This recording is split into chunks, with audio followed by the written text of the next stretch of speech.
स्थान पर जल क्यों चढ़ाया जाता है?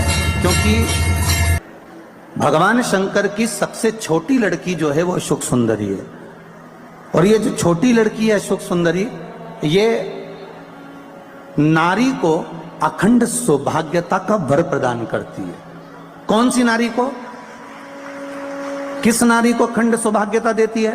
तो महाराज शास्त्र कहता है, जिस नारी के भाग्य में लिखा होता है कि इसको वैधव्य होना है, इसके पति को समाप्त होना है, अगर वो नारी अशोक सुंदरी वाली जगह पर जल चढ़ा देती है तो पति पर अगर काल भी मंडरा रहा होता है तो मां अशोक सुंदरी महाकाल से कहकर काल को टाल देती है। वो अशोक सुंदरी का शास्त्र कहता है, सौभाग्यवती नारी जितना भजन पूजन करती है, सौभाग्यवती नारी जितना भगवत नाम स्मरण करती है, भगवत पूजन करती है, व्रत करती है, साधना करती है, तप करती है, पूजन करती है, पाठ करती है, आराधना करती है, अर्चना करती है,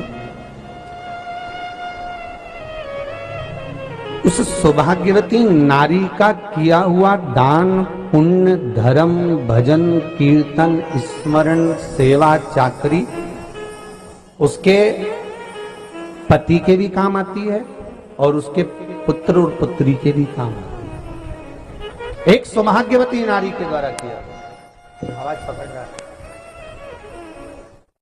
एक सौभाग्यवती नारी के द्वारा किया गया भजन, पूजन, स्मरण, संकीर्तन, नाम जाप, नाम कीर्तन उसके पति के भी काम आ रहा और उसके बच्चों के भी काम आ रहा। देखिए कितना सुंदर शिव महापुराण में चरित्र आया है वृंदा देवी का, कि वृंदा जितना नाम जाप करती है, वृंदा जितना नाम भजन करती है, वृंदा जितना नाम स्मरण करती है, उसके पति को उसका लाभ है। सोमवार के व्रत का अगर आप विधान देखेंगे, और हम तो कहते हैं केवल 16 सोमवार से ही मतलब मत रखो। आप माताएं अगर एकादशी का व्रत कर रही है, सोमवार का कर रही है, मंगलवार का कर रही है, बुधवार का करे, गुरुवार का करे, चतुर्थी का करे, तीज का करे, छठ का करे, आप जो भी व्रत करते हो उस व्रत का विधान स्कंद पुराण में लिखा हुआ है। और स्कंद पुराण में क्या वर्णन लिखते हैं कि नारी जब सौभाग्यवती हो जाती है, लड़की की जब शादी हो जाती है और वो अपने पति के घर में जब रह रही होती है, पति के संग रह रही होती है, तो पति के घर में रहकर जितना भजन पूजन करती है, जितना स्मरण करती है, वो उसके द्वारा किया गया भजन, पूजन, व्रत, आराधना, उद्यापन, चाकरी, दर्शन, ये सब का फल उसके पति के खाते में भी जाता है और उसके पुत्र और पुत्री के भी खाते में जाता है। पर उसमें एक बात का विशेष ध्यान रखना, स्कंद पुराण कहती है कि आप व्रत को उठाएं। आपने व्रत उठाया, कहां उठाया? पति के घर से उठाया, ठीक है। आपने व्रत उठाया सोमवार का, 16 सोमवार का, पशुपतिनाथ का, या गुरुवार का, या मंगलवार का, या बुधवार का, जो भी व्रत आपने उठाया वो पति के घर से उठाया। अब आपका फर्ज क्या है कि व्रत आप अगर कर रही हो तो पति के घर का ही अन्न, पति के घर का ही जल,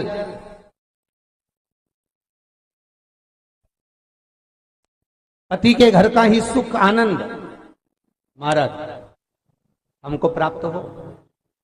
अगर व्रत करने के दिन मालूम पड़े आपके कोई तीज का व्रत, छठ का व्रत, चतुर्थी का कोई विशेष खास जो व्रत होता है, 16 सोमवार का व्रत, पशुपति व्रत, और आप अपने मायके चली गए और मायके का अन्न जल आपने ग्रहण किया, मायके का प्रसाद ले जाकर, मायके की थाली ले जाकर, मायके का पूजन का सामान ले जाकर आपने भगवान की आराधना करी, तो स्कंद पुराण कहती है वो स्वीकृत नहीं होता, क्योंकि विवाह होने के बाद गोत्र बदल जाता है।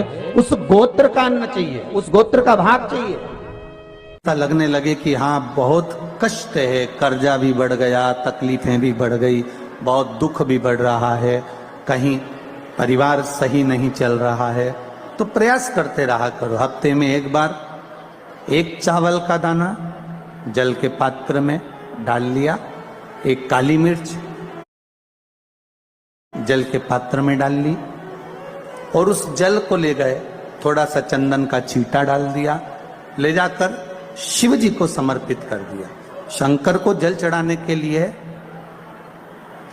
5 स्थान हैं जहां शिव को जल चढ़ाया जाता है और शंकर उस जल को स्वीकार करते हैं। जिसको पंचगंगा कहा गया। 5 स्थान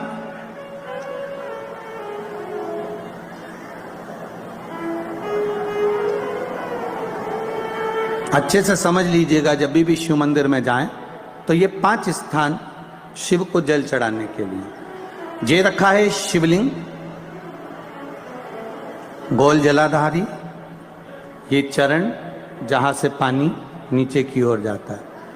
शंकर भगवान के 13 बच्चे हैं, 13 की 13 बच्चे शिव जी का संपूर्ण परिवार, 33 कोटि देवता, 64 योगनियां, सब शिवलिंग के आसपास में। आप शंकर जी के मंदिर में जाकर ये कभी ना विचार करना कि पार्वती जी को ढूंढना पड़ेगा या गणेश जी को ढूंढना पड़ेगा या कार्तिकेय जी को ढूंढना पड़ेगा या भैरव को ढूंढना पड़ेगा। हमें शंकर के मंदिर में जाकर किसी देवता को ढूंढने की जरूरत नहीं है। जहां शंकर भगवान का शिवलिंग रखा हुआ है वो माता जी का हस्तकमल है, माता पार्वती जी का स्थान है। जहां शिवलिंग रखा है वो शंकर भगवान है। जहां जलाधारी है उस जलाधारी के पास में जहां पानी बहता है बीच में अशोक सुंदरी का स्थान है। जहां से पानी बह रहा है उसका राइट भाग वहां गणेश जी का स्थान है, लेफ्ट भाग कार्तिकेय जी का स्थान है। शंकर भगवान के ऊपर जो जल गिर रहा है वो शंकर भगवान की 5 लड़कियां जया, विषहरा, शामलीबारी, दौतली, देव, ये शंकर जी की 5 बेटियां ऊपर हैं। जहां से पानी बहकर उस निकासी से, जहां नाली बनी रहती है, पानी जहां से निकलकर बाहर मंदिर के जा रहा है वो 33 कोटि देवताओं का स्थान है। इसलिए सारे मंदिरों की परिक्रमा हो सकती है पर शंकर जी के मंदिर की परिक्रमा नहीं करते, क्योंकि वो जल जो जा रहा है वो 33 कोटि देवताओं का स्थान है, उसको हम लांघ नहीं सकते। वो स्थान जल चढ़ाते समय आप इसका स्मरण रखें। पानी का जब पात्र लेकर जाते हैं मंदिर के